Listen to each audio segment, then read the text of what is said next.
Geopolymer Dave, I'm here with a follow-up from the casting I did a couple of nights ago. So just to recap, I cast these parts using silicon mold, very fancy, from, I got the silicon mold, sorry I haven't cleaned up the molds, but these are just silicon molds I got from Hobby Lobby, actually. It's for a coaster set. So I cast these using a potassium base. So the mix was just metakaolin, potassium silicate, potassium hydroxide. And then as the aggregate, I used this coal slag that I picked up from Tractor Supply. The coal slag is used for blasting media, but being coal slag, obviously it's another aluminosilicate, which is perhaps not this exact formulation, but like ground granulated blast furnace slag is definitely used as a precursor material for geopolymers, along with fly ash. This is not that. This is coal slag from, honestly, I'm not really sure where the coal slag comes from, whether it's from power plants, probably sort of the bottom material that that accumulates, unlike the fly ash, which obviously is something that comes out of the particulates that are cooled in the stack. Coal slag, I'm sure, comes from kind of the bottom molten stuff that's kind of nasty, but it's quickly cooled, which creates essentially an amorphous material, and it's got all the right stuff in there, but also being being non-crystalline, reactive to the geopolymer, and having a lot of very sharp edges, which make it a good blast media, also makes it a good aggregate because it all locks together. So I started by coloring. You might remember from that video, I colored the geopolymer matrix with, get it in focus there, with black, it was epoxy pigment, pigment designed for epoxy. I was a little worried that wasn't sure if that was going to be compatible, but it obviously worked out fine. Did not quite result in a black mix, but it did result in a darker color, which is kind of cool. It looks a lot like I don't know, sort of a slate color.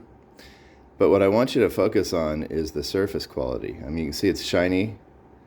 The casting edges are very sharp. That really all just depends on how good a cast you get. Where in my case I used a massager which vibrates. It's a really lousy massager. I haven't used it much for actually dealing with my sore muscles, but it works perfect for small scale stuff like this. I think for anything larger you'd want some kind of vibrating table. I decided to embed these little glass pebbles in the coasters. It's kind of a cool effect, but it wasn't quite what I had in mind. I think if I did this again, I would put the pebbles on the top of the casting instead of trying to pour the casting on top. One thing, and I didn't get a good video of it, one thing that is definitely true about geopolymers is that the mix is sticky. It's not like cement, like ordinary Portland cement, where you have hydration in a water-based system, and that I'm sure we're all familiar with how that material behaves as you're working it. This is a stickier substance, and that could be problematic for some things, like when I get to my woodcrete experiments. That could be a little bit difficult, but just a technical hurdle to overcome. However, one of the realities is it doesn't just sort of pour really nicely like a thinner concrete mix made from ordinary Portland cement. I think that probably pours a little bit better, as long as you don't put too much water and then decrease the strength.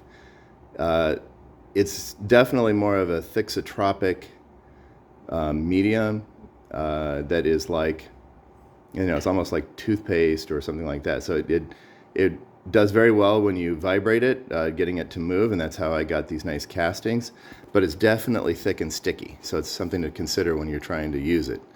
I had some extra left over, so I poured it in a honeycomb mold, and I have these little hexagonal geopolymer blobs, which are interesting. But this cured, unlike my first batch of potassium silicate based geopolymer, this actually cured up. By the next morning it was solid. I put it in my home kitchen oven on the warm setting, which gets it to about 170, 180 degrees Fahrenheit, for about 3 or 4 hours, just to do the final setup. But you can see, I mean,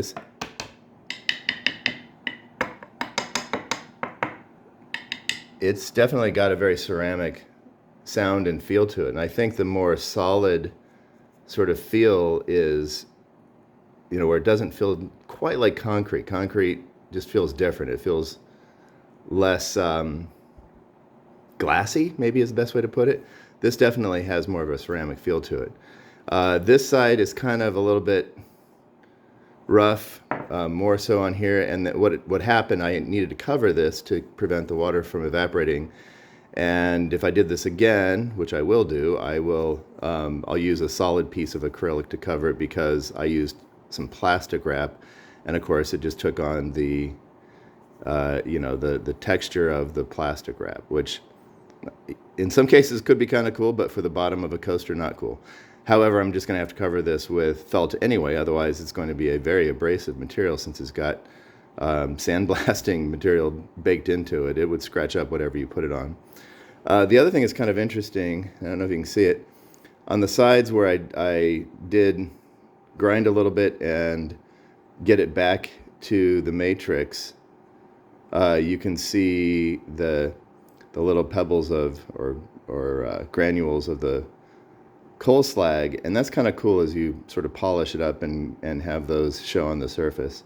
I was really hoping you would see more of the slag, but I like how it just became a part of the matrix, and you don't really see, that's not an obvious part of the mix here.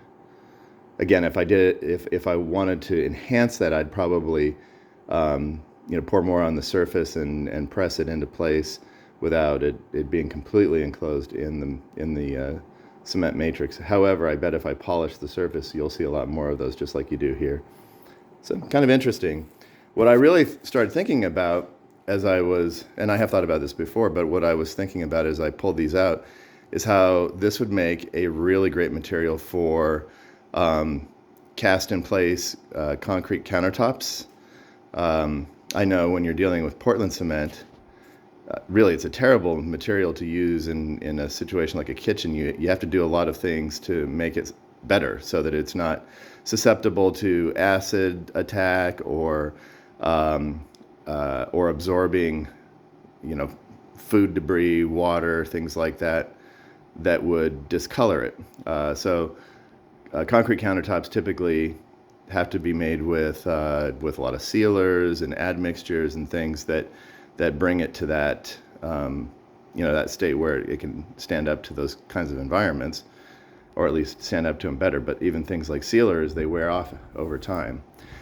Now with a geopolymer like this, when it is fully polymerized, it's waterproof, it is alkali resistant, it's acid resistant, and you don't need to seal it. It's ready to go. So if you got the right mixture and right color and everything else, once you've cast it, you're done. So it would work well for countertops, sinks. If you got really ambitious, a whole bathtub I think would be pretty cool. And the surface is a really nice smooth surface. Obviously I don't know yet how well it would stand up to things like cleaning and different cleaning solutions and things like that. I will do some testing on that to see, but I think this is an interesting material to use for that purpose. Yeah, that's it. Signing off. Geopolymer Dave.